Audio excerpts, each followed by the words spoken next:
Pressure flow hypothesis. हमारी book कहती है कि phloem translocation is mainly explained by a theory called as the pressure flow hypothesis, जो कि दिया था अर्नस्ट मोंक ने इन 1930। ये थ्योरी हमें बताती है कि किस तरीके से जो फ्लोएम सैप है, जो सोल्यूशन है सुक्रोज का, वो ट्रैवल करता है सीव एलिमेंट्स के अंदर, किस तरीके से हाइड्रोस्टेटिक प्रेशर उसको मदद करता है सुक्रोज को from higher concentration to lower concentration जाने में। ठीक है, तो एक ग्रेडियंट प्रोड्यूस होता है। ये ग्रेडियंट कैसे प्रोड्यूस होता है? Because of the hydrostatic pressure, जो कि वाटर से प्रोड्यूस होता है। ठीक है, ये सारी एक्सप्लेनेशन जो पिक्टोरियल एक्सप्लेनेशन है, ये हमने लास्ट वीडियो के अंदर कवर की थी। तो बेसिकली जो ऑस्मोटिक प्रेशर है पानी का between the source and the sink really helps in the translocation of the sugar. This pressure gradient is produced through the phloem loading and unloading at the source and sink। यानी कि हमें पता है phloem loading क्या होती है, phloem unloading क्या होती है। loading वो होती है जब सुक्रोज एंटर करेगी सीव ट्यूब में। unloading क्या होती है? जब phloem से शुगर बाहर निकलती है, फ्रूट में जाती है, सिंक में जाती है। ठीक है, a high osmotic pressure generated due to active phloem loading in the sieve elements is a source generated due to active phloem loading in the sieve elements of a source tissue cause a decline in the water potential। होता क्या है, जैसे आप इस picture के अंदर देख सकते हो, सबसे पहले क्या होता है, जैसे यहाँ पे ये लीफ है, लीफ से कंपेनियन सेल में शुगर जाती है, कंपेनियन सेल से सीव ट्यूब में जाती है। अब यहाँ पे शुगर चली गई, जब शुगर गई तो वाटर पोटेंशियल क्या हो गया? कम हो गया। सीव ट्यूब के अंदर वाटर पोटेंशियल कम हो गया, तो जाइलम से पानी फिर यहाँ पे आता है, क्योंकि हमेशा पानी कहाँ पे जाता है? हायर सॉल्यूट कंसनट्रेशन की तरफ जाता है, तो पानी भी फ्लोएम में एंटर करता है, क्योंकि वहाँ पे वाटर पोटेंशियल कम हो गया था।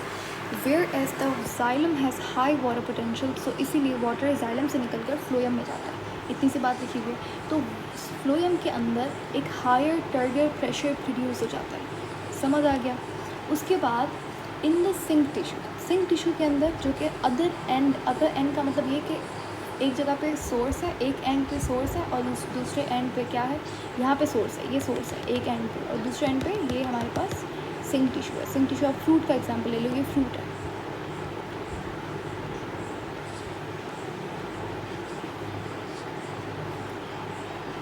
ओके, तो यही बात लिखी हुई है। Phloem unloading occurs. Phloem unloading कहाँ पे होती है? जहाँ पे फ्रूट पड़ा हुआ है, सिंक पड़ा हुआ है। तो जैसे ही अनलोडिंग होती है तो ऑस्मोटिक प्रेशर दोबारा से कम हो जाता है। क्यों कम होता है? देखो, यहाँ पे शुगर बाहर निकली, फ्लोएम टिश्यू से जैसे शुगर बाहर निकली तो वाटर भी उसी वक्त बाहर निकल जाता है, क्योंकि वाटर हमेशा हायर सॉलिड कंसंट्रेशन की तरफ जाता है, तो वाटर भी मूव कर जाता है outside of the sieve tube element. उसके बाद कहता है कि as the xylem and water tends to leave phloem in response to the water potential gradient which cause the decrease in the turgor pressure of the phloem sieve tube elements in the sink. इसका भी वही मतलब है। देखो, हमारे पास जैसे ही water move करेगा बाहर, फ्लोएम से बाहर निकलेगा वाटर, तो वाटर पोटेंशियल कम हो जाएगा और इससे प्रेशर पोटेंशियल भी कम हो जाता है। वाटर पोटेंशियल ग्रेडियंट,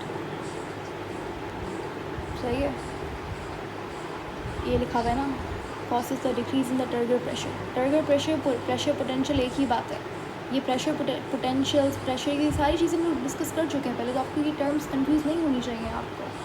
ठीक है, ये इसके ऊपर एक अलग से लेक्चर है, वो प्लीज़ देख लो। ये टर्गर प्रेशर क्या होता है, वहाँ पे आपको समझ आ जाएगा। जैसे ही वाटर बाहर निकला, वाटर पोटेंशियल कम हुआ, जिसकी वजह से टर्गर प्रेशर, जिसको आप प्रेशर पोटेंशियल कहते हो, वो भी कम हो गया सीव ट्यूब के अंदर। सो एक an equilibrium between the two ends, यानी कि सोर्स सिंक एंड के ऊपर एक equilibrium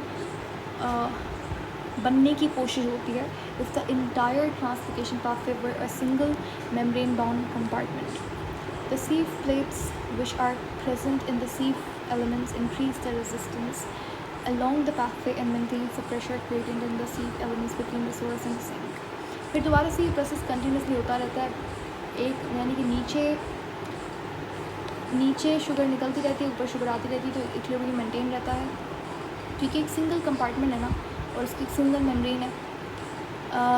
the photoassimilates present in sieve elements, sugar की बात होती है, जो शुगर प्रेजेंट होती है सीव एलिमेंट्स के अंदर, are physically pushed along the translocation pathway by bulk flow much like water flowing through our garden hose. यानी कि शुगर का फ्लो अपसाइड डाउन होता है, जिस तरीके से पानी बह रहा होता है। जैसे आप एक ग्लेशियर का एग्जाम्पल, मतलब एक वाटरफॉल का एग्जाम्पल ले लीजिए, तो उसमें पानी बहते है, तो वैसे इसके अंदर शुगर का फ्लो होता है। water movement in the transportation pathway is therefore driven by a pressure gradient rather than water potential gradient. यानी कि जो पानी का फ्लो होता है इस ट्यूब के अंदर वो बेसिकली प्रेशर पोटेंशियल की वजह से होता है, वाटर पोटेंशियल ग्रेडियंट की वजह से नहीं होता.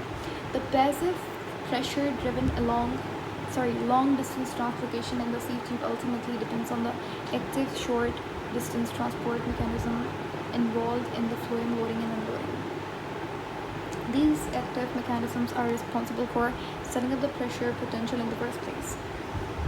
Okay, तो यहाँ पे यही बात लिखी गई कि हमारे पास जैसे इस सिंक से पानी बाहर निकलेगा तो एक्टिव ट्रांसपोर्ट के थ्रू निकलेगा, setting up the pressure potential in the first place. और जैसे पानी बाहर जाएगा तो प्रेशर पोटेंशियल वहाँ पे कम हो जाएगा. In simple words I would say कि ये एक इस तरीके का पाथवे है जहाँ पे एक तरफ से सोर्स से शुगर एंटर कर रही है, शुगर एंटर की, फिर वाटर एंटर किया. यहाँ पे प्रेशर पोटेंशियल ज़्यादा होने की वजह से शुगर डाउनवर्ड ट्रैवल किया और यहाँ पे सिंक में शुगर चली गई. जैसे शुगर सिंक में गई एक्टिव ट्रांसपोर्ट के थ्रू पानी भी यहाँ से एग्जिट किया. अगर आपको कन्फ्यूजन हो रही है अरे एक्टिव ट्रांसपोर्ट कहाँ पे हो रही है, अरे डिफ्यूजन कहाँ पे हो रही है, प्लाज्मोडेस्माटा में सिम्प्लास्टिक पाथवे कहाँ पे हो रहा है, तो प्लीज़ लास्ट वाली वीडियो देखिए, वहाँ पे मैंने आपको बेसिक कॉन्सेप्ट समझाया है. यहाँ पे आई डोंट नो ये बहुत कंफ्यूजिंग टेक्स्ट लिखा हुआ है. So instead of getting into this, ये भी हमने पढ़ लिया है वैसे तो कोई भी इसमें मुश्किल बात नहीं है. जो भी पॉइंट्स इंपॉर्टेंट है मैंने हाईलाइट कर दिए हैं, अंडरलाइन कर दिए हैं, जैसे कि अर्न्स म्यूनिकी इंपॉर्टेंट है, ठीक है. उसके बाद वो कह रहा है कि टारगेट प्रेशर की वजह से मूव करता है पानी, तो ये इंपॉर्टेंट है. तो इस तरीके की छोटी छोटी बातें जो मैंने अंडरलाइन की हैं, दीज आर इंपॉर्टेंट.